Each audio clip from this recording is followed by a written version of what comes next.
बिस्मिल्लाहिर्रहमानिर्रहीम अस्सलामु अलैकुम। आज ये मैथ्स 10th है, चैप्टर नंबर 7।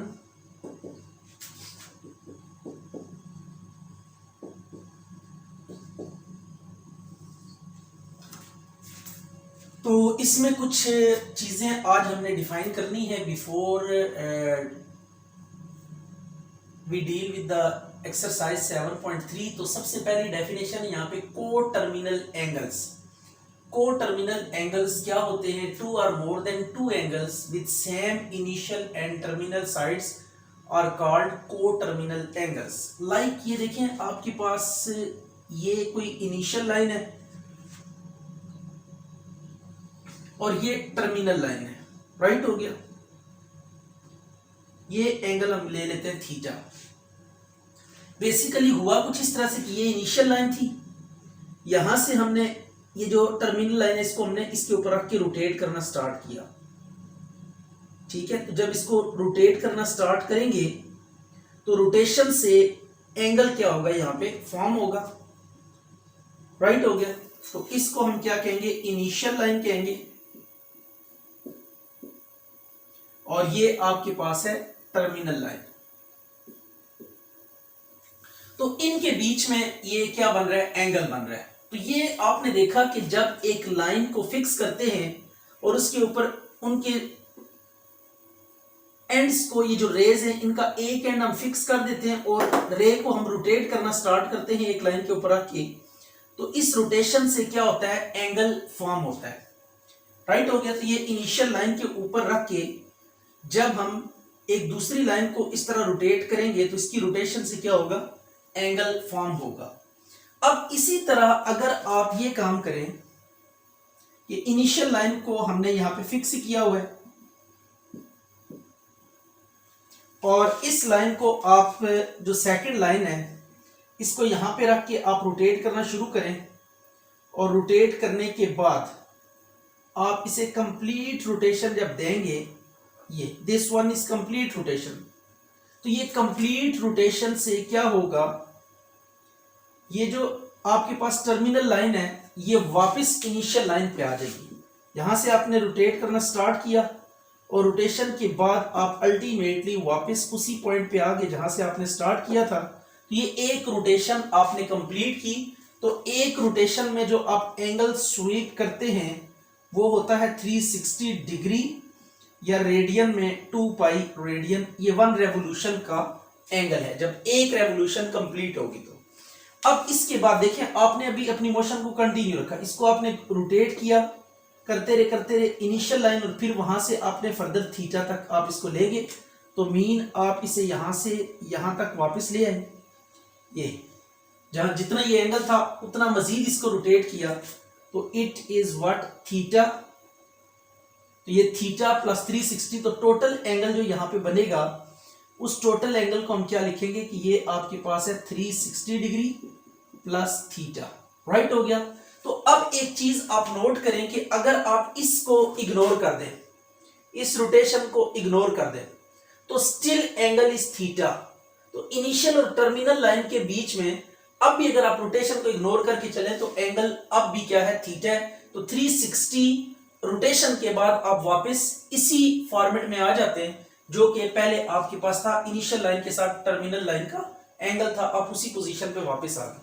इसी तरीके से अब एक नहीं, आपने 2 रोटेशंस परफॉर्म करें। ये आपके पास क्या है? इनिशियल लाइन है।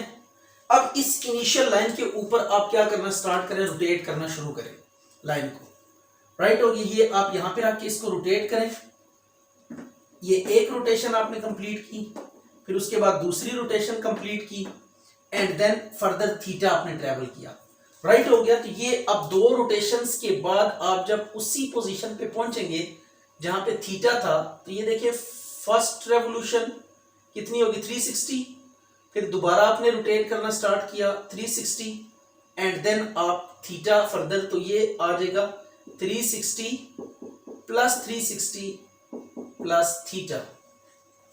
तो इससे हमें एक बात क्लियर हुई है, वो ये हुई है कि अगर आप हर दफा एक रोटेशन परफॉर्म करें और फिर थीटा स्वीप करें तो जो टर्मिनल लाइन होगी और इनिशियल लाइन होगी वो सेम रहेंगी, बट हर दफा एंगल में जो चेंज आएगी हर रोटेशन के बाद वो 360 डिग्री एंगल में चेंज आएगी। मीन टू से कि 360 डिग्री हर दफा हम क्या करेंगे एंगल हर रोटेशन में। अगर कोई रोटेशन आप नहीं करते, यहाँ पे 0 रोटेशन है, थीटा एंगल आपने स्वीप किया, एक रोटेशन के बाद थीटा एंगल, फिर 2 रोटेशन के बाद, 3 के बाद, 4 के बाद एंड सो ऑन।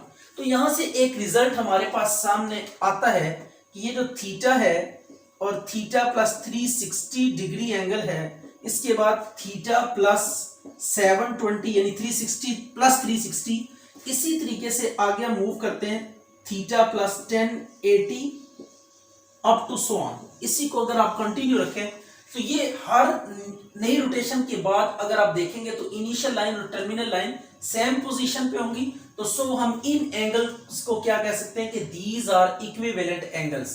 ये आपके पास क्या है, इक्विवेलेंट एंगल्स हैं या को टर्मिनल एंगल्स हैं। This angle and this angle is coterminal, this angle and this angle is coterminal, this angle and this angle is को टर्मिनल।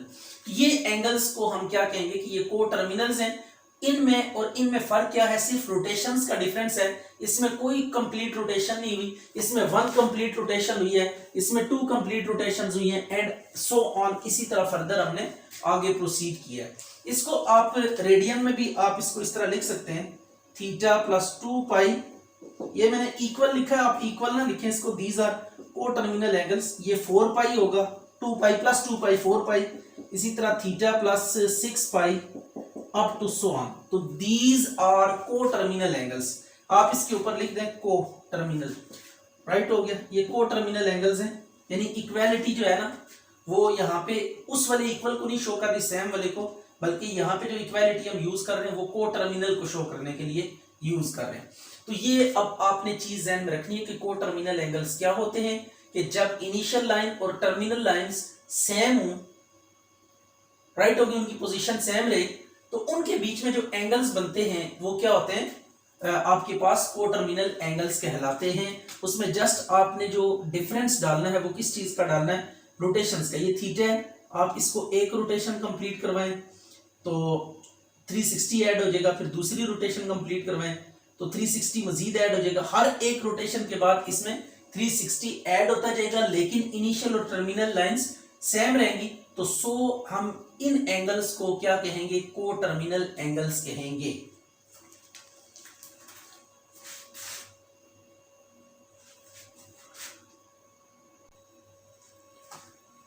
अच्छा, तो किसी भी एंगल का को टर्मिनल एंगल फाइंड करने के लिए आपने जस्ट ये करना है कि 360 डिग्री उसमें ऐड करना है या सब्ट्रैक्ट करना है।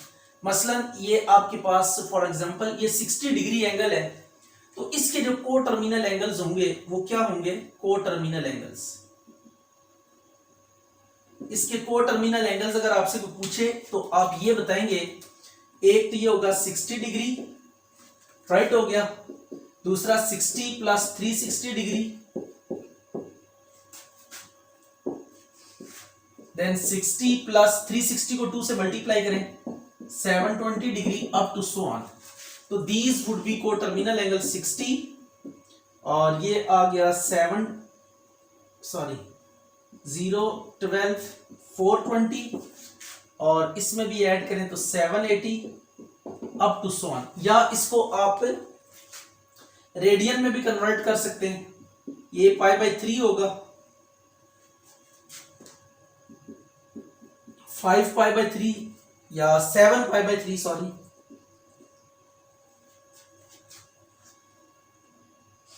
और इसको आप कर सकते हैं 7 π/180 से मल्टीप्लाई करें, ये आ गया, तो ये 78 36 72 होता है, 36 37 38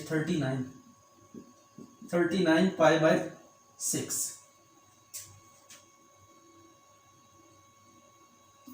सॉरी 9, फिर 13 π/3, तो it would be 13 π/3 up to so on. तो these are coterminal angles. Coterminal angles find करने के लिए आप प्लस भी कर सकते हैं और माइनस भी कर सकते हैं। माइनस करेंगे तब भी 360 के मल्टीपल्स या 360 आप माइनस भी करेंगे तो तब भी आपके पास क्या आएंगे, कोटर्मिनल एंगल्स आएंगे। जैसे ये 60 है, इसमें आप क्या कर दें, 360 माइनस कर दें, 60 डिग्री माइनस 360 डिग्री, इसी तरह 60 degree minus 720 degree up to so on. तो ये आपके पास आ जाएंगे 60 डिग्री, इसको माइनस करें माइनस 300, और ये अगर माइनस करेंगे तो आपके पास आ जाएगा 660 आई थिंक सो। ये कैलकुलेशन चेक कर लेते हैं। ये को टर्मिनल एंगल्स फाइंड करने का मेथड ये है कि आप या तो उस एंगल में क्या करें, 360 के मल्टीपल ऐड करें या 360 के मल्टीपल्स उसमें माइनस करें, तो in both cases you will get what, को टर्मिनल एंगल्स। अब इसके बाद हम बात करते हैं को टर्मिनल। ये तो था डिग्री के हवाले से। अगर रेडियन में जैसे ये आपको π/3 दिया हुआ है, इसके को टर्मिनल एंगल्स, तो इसमें आप क्या करेंगे, π/3 में 2π ऐड करें या सब्ट्रैक्ट करें, π/3 में 4π ऐड, 2π प्लस 2π 4π ऐड करें या सब्ट्रैक्ट करें।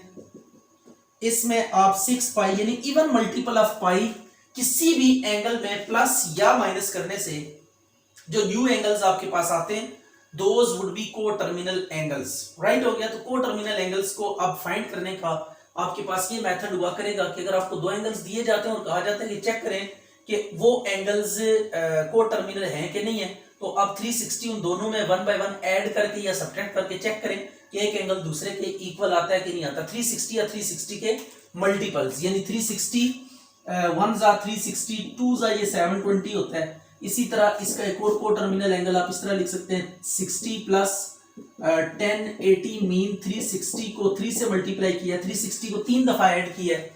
तो अब हर दफा 360 जब ऐड करेंगे या सब्ट्रैक्ट करेंगे तो यू विल गेट को टर्मिनल एंगल्स। राइट हो गया। तो ये अब को टर्मिनल एंगल्स का कॉन्सेप्ट है। इसको अब लाइट सा हम ओवरव्यू ले लेते हैं रेक्टेंगुलर कोऑर्डिनेट सिस्टम का। ये आपके पास जब भी किसी प्लेन में आप दो परपेंडिकुलर लाइंस ड्रॉ करते हैं, वन इज स्लीपिंग और horizontal line known as X axis और the second is vertical known as Y axis. ये आपके पास कोऑर्डिनेट सिस्टम है, या आप इसको क्या कह सकते हैं कि ये आपके पास रेक्टेंगुलर कोऑर्डिनेट सिस्टम है। ये रेक्टेंगुलर कोऑर्डिनेट सिस्टम में क्या होता है, दो लाइंस होती हैं which are mutually perpendicular to each other, और इन लाइंस में एक हॉरिजॉन्टल लाइन होती है that is X axis and the second one is taken as Y axis. अब इसमें ये वाली डायरेक्शन को हम कहते हैं, इस साइड पे जब ये डायरेक्शन हम कंसीडर कर रहे होते हैं तो this is taken as positive X axis. Right हो गया। और इस डायरेक्शन को हम लेते हैं, यानी जब ये टुवर्ड्स लेफ्ट हो तो इसको हम कहते हैं negative x axis.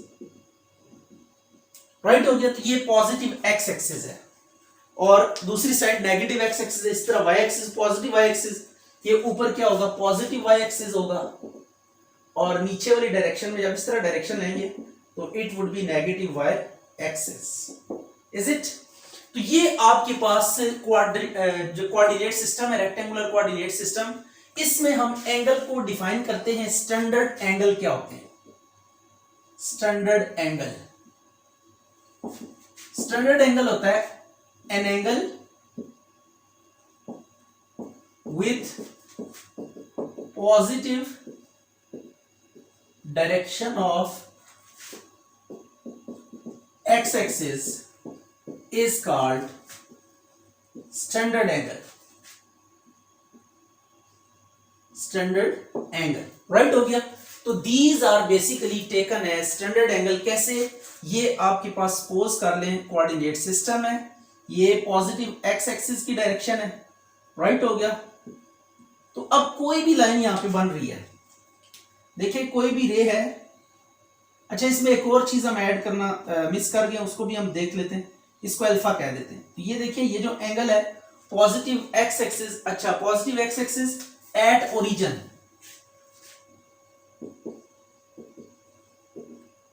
Is called standard angle. ये ओरिजिन पे भी होना चाहिए। सेकेंडली इनका जो टर्मिनल पॉइंट है ये वर्टेक्स होना चाहिए, वो ओरिजिन पे होना चाहिए। Is called standard angle. Right हो गया। तो ये आपने दो बातों का ध्यान रखना है पहली कि ये जो एंगल है ये positive direction of x axis के साथ होना चाहिए, मीन इसके साथ होना चाहिए, और सेकेंडली इसका जो वर्टेक्स है वो ओरिजिन पे होना चाहिए। तो ये स्टैंडर्ड एंगल है। इसी तरह से आप सो मैनी स्टैंडर्ड एंगल्स ले सकते हैं। ये आपके पास अगर एंगल है तो इसको अगर यहां से आप मेजर करना स्टार्ट करेंगे तो it would B standard angle. Likewise अगर आप फर्दर प्रोसीड करें, ये एंगल अगर आप यहां पे ड्रॉ करें और इसको यहां से मेजर करना स्टार्ट करें तो it is again taken as standard angle. तो दीज आर स्टैंडर्ड एंगल्स। तो ये आपके पास स्टैंडर्ड एंगल्स हैं। कौन से स्टैंडर्ड एंगल्स होते हैं? जिनका वर्टेक्स ओरिजिन हो, origin is the point of intersection of coordinate axis, जिनका वर्टेक्स ओरिजिन और ओरिजिन पे बन रहे हो, पहली बात। और दूसरी बात, वो एंगल्स को मेजर करेंगे कहां से? With reference to positive X axis. तो ऐसे एंगल्स को हम क्या कहेंगे कि ये स्टैंडर्ड एंगल्स हैं। तो अब ये कोऑर्डिनेट सिस्टम है। इस कोऑर्डिनेट सिस्टम में जो पॉइंट ऑफ इंटरसेक्शन होता है इसको हम क्या कहते हैं? ओरिजिन कहते हैं। तो ऐसा एंगल जो हम डिटरमिन करेंगे with respect to this positive X axis at origin, यानी vertex of the angle. Vertex mean जहां पे दो रेज आपस में मिल रही हैं, दिस इज वर्टेक्स। ये रे और ये आपस में इस पॉइंट पे मिल रही हैं, तो this is called as vertex. इसको हम वर्टेक्स भी कहेंगे अगर वर्टेक्स ओरिजिन पे हो। राइट हो गया। अगर वर्टेक्स ओरिजिन पे हो और एंगल आप पॉजिटिव एक्स एक्सिस के रिस्पेक्ट से डिटरमिन करें तो ऐसे एंगल्स को हम क्या कहेंगे? स्टैंडर्ड एंगल्स कहेंगे। अच्छा जी, ये जो प्लेन आपके पास होती है रेक्टेंगुलर कोऑर्डिनेट सिस्टम, ये दो लाइंस प्लेन को 4 इक्वल पार्ट्स में डिवाइड करती हैं। राइट हो गया। 1 2 3 4। तो अगर हम इस प्लेन सेगमेंट को फर्स्ट क्वाड्रेंट का नाम दे दें तो ये सेकंड क्वाड्रेंट होगा, ये आपके पास है third quadrant, and this one is what? Fourth quadrant. तो ये आपके पास 4 क्वाड्रेंट्स हैं। जब भी आप दो परपेंडिकुलर लाइंस ड्रॉ करेंगे एक्स एक्सिस और वाई एक्सिस प्लेन के ऊपर, तो वो प्लेन को 4 इक्वल पार्ट्स में डिवाइड करेंगी। यहां से हम स्टार्ट करेंगे फर्स्ट क्वाड्रेंट, फिर ये second quadrant, third quadrant and ये फोर्थ क्वाड्रेंट है।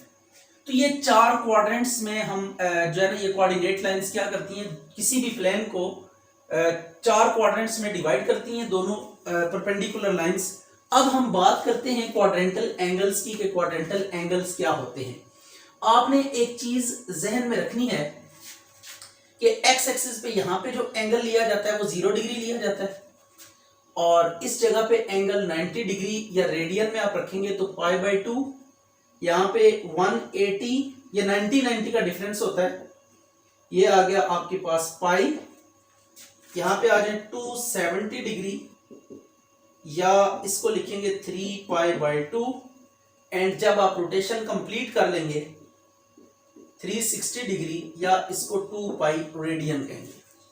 तो ऐसे एंगल्स जो कोऑर्डिनेट एक्सिस के ऊपर लाई करते हैं उनको हम कहते हैं क्वाड्रेंटल एंगल्स। तो एक्स एक्सिस के ऊपर 0 लाई कर रहा है तो this is quadrantal angle. Y axis के ऊपर 90 डिग्री या π/2 ये क्वाड्रेंटल एंगल है।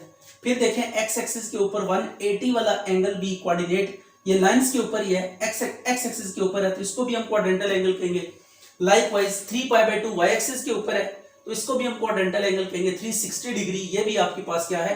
क्वाड्रेंटल एंगल्स है। तो ऐसे एंगल्स जो कोऑर्डिनेट एक्सिस के ऊपर लाई करते हैं, यानी एक्स एक्सिस के ऊपर कोई भी एंगल होगा या वाई एक्सिस के ऊपर कोई भी एंगल होगा, ऐसे एंगल्स को हम क्या कहेंगे? क्वाड्रेंटल एंगल्स कहेंगे। तो इसको कैसे डिफाइन करेंगे? Those angles which lie on coordinate axis are called quadrantal angles। ये क्वाड्रेंटल एंगल्स है आपके पास। राइट हो गया। तो अब इसके बाद इसको आप ऐसे भी डिफाइन कर सकते हैं, या फिर ये जो एंगल्स होते हैं, नोट में आपने ये बात याद रखनी है कि all quadrantal angles